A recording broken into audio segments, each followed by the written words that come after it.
आपको अच्छा लग रहा है कि मोदी को आप नेता बनाना चाहते हैं? तीर को तीर समझना भूल है, हकीकत है कि नरेंद्र मोदी का भूल है। क्या भूल वालों के साथ जाने देंगे अपने बेटे को?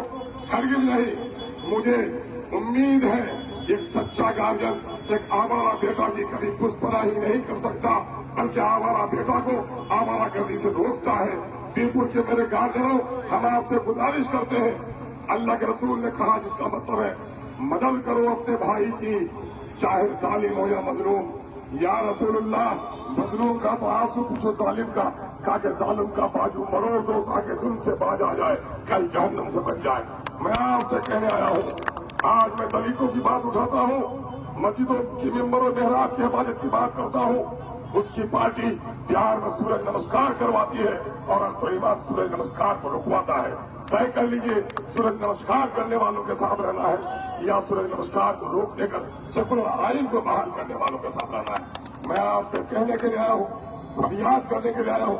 मुझे कहा यहाँ के नौजवानों ने कि हे हमरा तो चरित्र साक्षी हो तब अंजा तोड़ लागो। बदतरीन है इंसान वो जिसकी शरारत की वजह से लोग उसकी इज्जत करें। अल्हम्दुलिल्लाह, अख्तर ईमान ने जो हैसियत बनाई है, लोग अख्तर ईमान से मोहब्बत करता है, डरता नहीं है। अल्लाह ने जो लोग जो लोगों से लोग डरते हैं वो बदतरीन मखलूक है। मैं कभी बदतरीन मखलूक नहीं बनना चाहता। मैं आपसे अर्ज करने के लिए आया हूँ कि मोदी का नाम लब पर आता है तो नरेंद्र मोदी की तस्वीर सामने में आती है। आज इसी सरजमीन के बेटे के चेहरे पर मोदी नजर आता है। आप क्या मोदी का साथ देंगे? नहीं। आपकी मस्जिद को जिसने तोड़ डाली, क्या उनका साथ देंगे?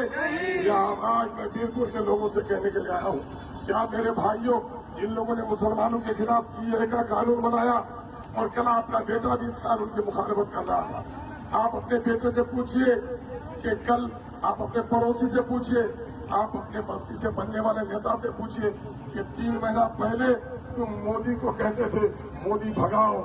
आखिर वो कौन सी बात है कि तुम्हारी मोदी लाओ कहते हो? तुमने अपने में कितने का सौदा किया है और इसमें हमें बेच डालना चाहते हो? तुम सौदागर हो सकते हो, बीरपुर की जनता अपने जमीन का सौदा कभी नहीं कर सकती। हम आपसे कहने के लिए आए हैं कि आप बता दीजिए, इनको पूछिए कि क्या गोधरा में बाप के सामने उसकी बेटी की इज्जत लूटी की नहीं? भाई के सामने मैं उसकी बहन की आबरू लूटी की नहीं? बच्चों के सामने में बिल्किस के साथ लोगों ने जना किया कि नहीं? मेरे भाइयों, क्या हम अपनी बस्तियों को भी अपनी बिल्किस की आबरू लुटाने के लिए तैयार हो सकते हैं? हम गर्दन कटा सकते हैं, बिल्किस की आबरू लुटने नहीं देंगे। मुजाहिद को कहिए कि क्या तुम अपने घरों में बिल्किस बनाना चाहते हो? तुम अपने घरों में गोधरा के हालात बनाना चाहते हो?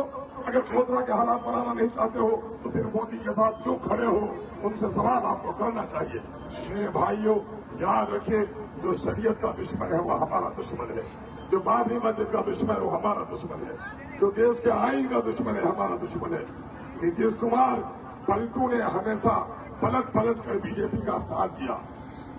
सीए के काला कानून हो, तलाक बिल के जरिए शरीयत पर हमला हो या 370 का मामला हो, इस पलटू ने हमेशा बीजेपी का साथ दिया।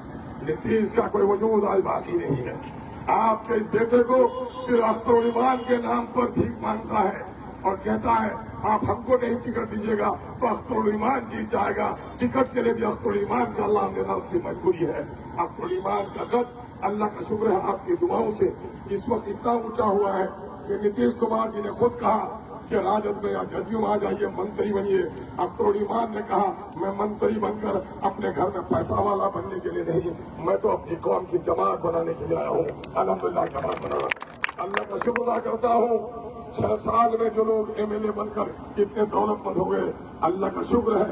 25 साल से सियासत में हूँ, अल्लाह का शुक्र है दौलतमंद नहीं बना हूँ, जिसका मुझे अफसोस नहीं बल्कि फख्र है कि अल्लाह तूने मुझे बातिल दौलत से बचा के रखा है। एक तेरी बड़ी नेमत है।